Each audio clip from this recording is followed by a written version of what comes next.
कल बर्मिंघम में Indian women's team का मुकाबला पाकिस्तानी विमेन टीम से था। और मैच मतलब एज यूजुअल जैसे इंडिया पाकिस्तान के मैचेस होते हैं ना आजकल, सेम टू सेम वैसा मैच था कि इंडिया ने वन साइडेड पाकिस्तान को पेल दिया। कुछ मूवमेंट्स ऐसे होते हैं जहां पे पाकिस्तानी थोड़ा कमबैक करने की कोशिश करते हैं, बट वो मूवमेंट्स ही रह जाते हैं। थोड़ा सा कमबैक होता है और फिर वो मूवमेंट ही रहते हैं, खुद ही मतलब मैच को परोस के दे देते हैं हम पाकिस्तानी तो ऐसे करते हैं। और इंडियन तो इसमें माहिर है। और मुझे सबसे बड़ी बात ये समझ नहीं आती, पाकिस्तान वाले मतलब अपने आप को कहते हैं कि इंडिया के साथ राइवलरी है, हर जगह राइवलरी है। अब कौन सी राइवलरी है? इससे पहले जब मैच नहीं हुआ था तब इंडिया और पाकिस्तानी विमेंस टीम के बीच 17 मैचेस हुए थे, और उन 17 मैचेस में से 14 मैच हमने जीते और 3 मैच पाकिस्तान ने जीते। कल एक और हो गया, 18, 15 और 3 हो गए।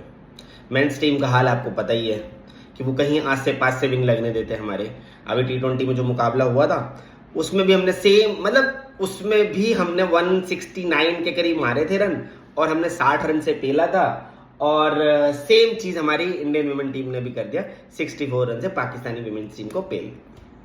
और ऐसा पेला ना कि मतलब क्या ही बोलूं, मतलब कोई मुकाबला ही नहीं था।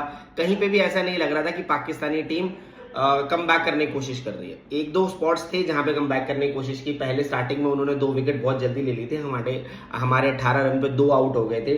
शिफाली जल्दी आउट हो गई थी और जमीमा जल्दी आउट हो गई थी।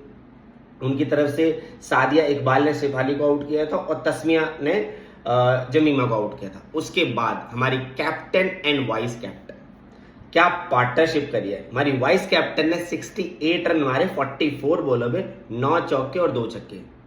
हमारी वाइस कैप्टन ने उनको 2 बार चांस भी दिए, 2 बार आउट करने का मौका था उनके पास, बट 2 बार पाकिस्तानी टीम ने ऐसे कैच टपकाए हैं, ऐसे मतलब ऐसे टपका रहे थे कैचेस, मतलब कोई वो कह रहे थे भैया बना लो रन, हमने 2 विकेट ले ली, हम जीत गए मैच, आप रन बना लो। और भाई हमारी टीम ने बनाए, ऐसा फोड़ा ना स्मृति ने 44 बॉलों में 68 रन मार दिए, 9 चौके और 2 छक्के। उसके बाद स्मृति कैच आउट हो गई, उसको फातिमा सना ने कैच कराया शमीमा की बॉल पे, और हरमनप्रीत भी फातिमा सना की बॉल पे आउट हो गई। उन्होंने 36 रन के 35 बॉल पे 102 की स्ट्राइक रेट के साथ।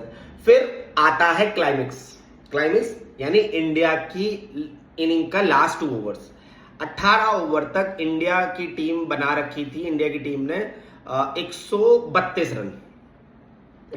रन बने हुए थे 18 ओवर में, और ये लग रहा था कि नियर अबाउट 150 या 155 के करीब स्कोर हो जाएगा। इवन जब कमेंटेटर्स थे, उन कमेंटेटर्स ने भी दे आर प्रेडिक्टिंग कि 160 या 150 या 155 के आसपास का स्कोर बनेगा, उसके ऊपर नहीं बनेगा। उस टाइम पे आकाश चोपड़ा और अंजुम चोपड़ा और 2-3 फीमेल कमेंटेटर और थे जो फीमेल क्रिकेट खेल चुकी हैं, वुमेन क्रिकेट खेल चुकी हैं। उन सब ने प्रेडिक्ट, इवन जूनल गोस्वामी, ये सब प्रेडिक्ट कर चुकी थी, कृष्णमूर्ति, ये सब प्रेडिक्ट कर चुके थे कि 155 या 160 के बीच के बनेगा। बट मजाल है हमारी पाकिस्तानी टीम को कुछ और ही सोचे।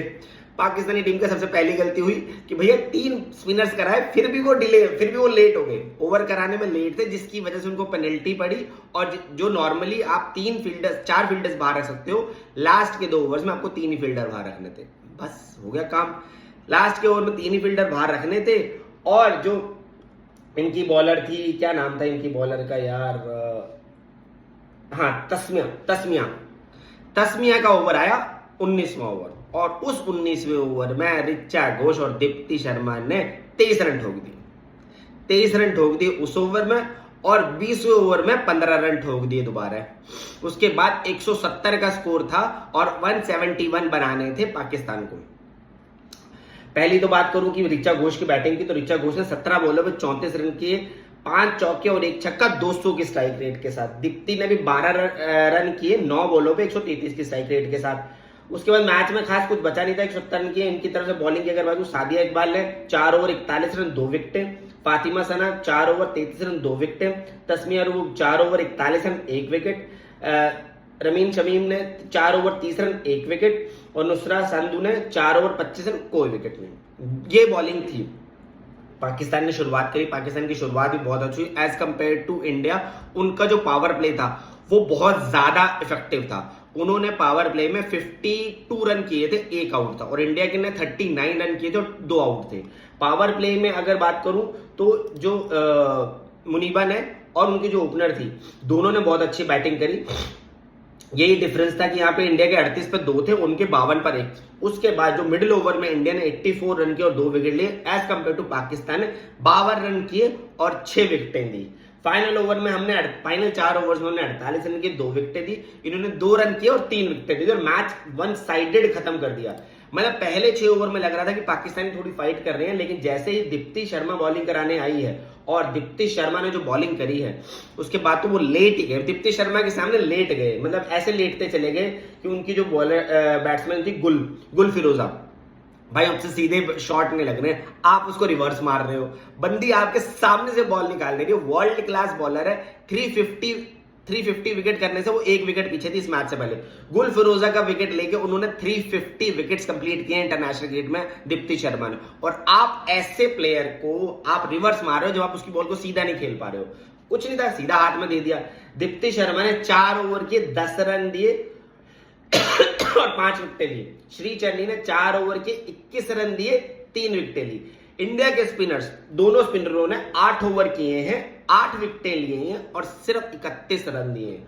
और as compare to Pakistani spinners, या जो भी मैं बोलूं, तो उन्होंने 4 और 4 8 12 ओवर किए हैं और 12 ओवर्स में 82 रन दिए और सिर्फ 2 विकेटें लिए, सिर्फ 2 विकेटें। ये कंपैरिजन है, ये आसपास भी नहीं लग रही हैं उनके।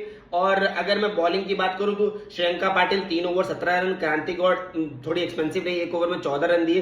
दीप्ति शर्मा, श्री चन्नी और शिफाली, इन्होंने तो मैच में लेटा ही दिया उनको। मुनीबा रन आउट हुई थी, 5 विकेट लिए दीप्ति शर्मा ने। श्री चन्नी ने 4 ओवर 21 रन, 3 विकेट लिए। शिफाली वर्मा 3 ओवर 22 रन और 1 विकेट। शिफाली ने अगर बैटिंग में परफॉर्मेंस नहीं दी तो उन्होंने बॉलिंग में कर दिया। और ये 11 ओवर जो उन्होंने डाले ना, इसमें पाकिस्तानी आस पास भी नहीं लगे। और सबसे बड़ी बात दीप्ति शर्मा की बॉल, इन विकेटों पे दीप्ति शर्मा बहुत घातक साबित होने वाली है। आगे के मैचेस आने वाले हैं और इसलिए हरमनप्रीत को ये कोशिश करनी चाहिए वो दीप्ति शर्मा को बहुत इफेक्टिवली यूज करे, स्पेशली व्हेन द रिक्वायर्ड। जरूरी नहीं है कि हर टाइम पे उन्हें बॉलिंग करवानी है, उनको बहुत तुरुप केक की तरह यूज करना है। दीप्ति शर्मा को मारना इजी नहीं है। दीप्ति शर्मा बॉल को टर्न बहुत अच्छा करते हैं, स्पेशली लेफ्ट हैंडर्स के लिए बहुत मुश्किल है उनको खेलना। और ऑफ स्पिन जिस तरह से वो करती हैं, he is very thinking bowler, out thinking bowler है। बैटिंग भी बहुत अच्छा करती है। Great all round performance by Indian team. अगर मैं बोलूं तो वो 64 रन से ये मैच जीत गई है। अगर मैं पाकिस्तान टीम की बैटिंग करूं तो मुनीबा ही एक उनकी तरफ से बैटिंग करी है जिन्होंने 41 रन किए हैं, 35 बॉलों में 5 चौके मारे, 117 की स्ट्राइक रेट के साथ। उसके अलावा एज सच किसी ने कोई खास परफॉर्मेंस नहीं दिया। उनके कैप्टन फातिमा सना जिन्होंने 0 रन किए, 3 बॉलें खेली। उसके अलावा पूरी टीम 106 रन पर आउट हो गई 17 ओवर्स में। मतलब आप बोलोगे कि आपने 6 ओवर में 52 रन किए और उसके बाद अगले 11 ओवर के अंदर आपकी पूरी की पूरी टीम लेट गई सिर्फ 55 रन करके। Poor performance by Pakistani team. And मुझे नहीं लगता कि वो इस टूर्नामेंट के आगे तक भी पहुंच पाएंगे, सेकंड राउंड में पहुंच पाएंगे। क्योंकि सेकंड राउंड में अगर उनको पहुंचना है तो उनको ऑस्ट्रेलिया को हराना पड़ेगा, साउथ अफ्रीका को हराना पड़ेगा, जो बहुत मुश्किल है। ये दोनों टीमें बहुत डिफिकल्ट है उनके लिए हराना। तो पाकिस्तानी टीम मुश्किल, मुझे नहीं लगता वो ज्यादा कुछ कर पाएगी। वो ज्यादातर बांग्लादेश के साथ थोड़ा सा फाइट बैक कर ले, नीदरलैंड को वो हरा ले। इसके अलावा मुझे नहीं लगता वो किसी और के साथ कंपटीशन है उनका। और इंडिया के लिए बहुत इंपॉर्टेंट है, आजकल उनकी पहली विन हो गई है इस टूर्नामेंट में। तो इंडिया को अगर आगे क्वालिफाई करना है तो उनको साउथ अफ्रीका या ऑस्ट्रेलिया में से किसी एक टीम को हराना पड़ेगा, तभी वो आगे क्वालिफाई कर पाएंगे। क्योंकि उनको लिए आई थिंक बांग्लादेश इजीली हरा देंगे उनको, और नीदरलैंड उनको भी इजीली हरा देंगे।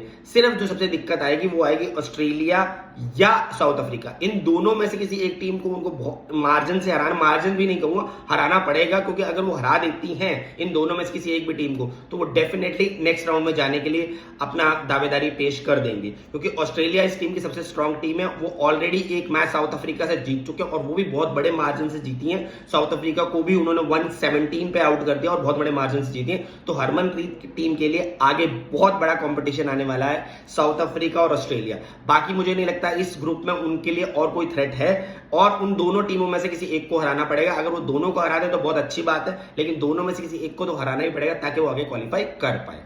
आज की वीडियो में इतना, मिलते हैं कल।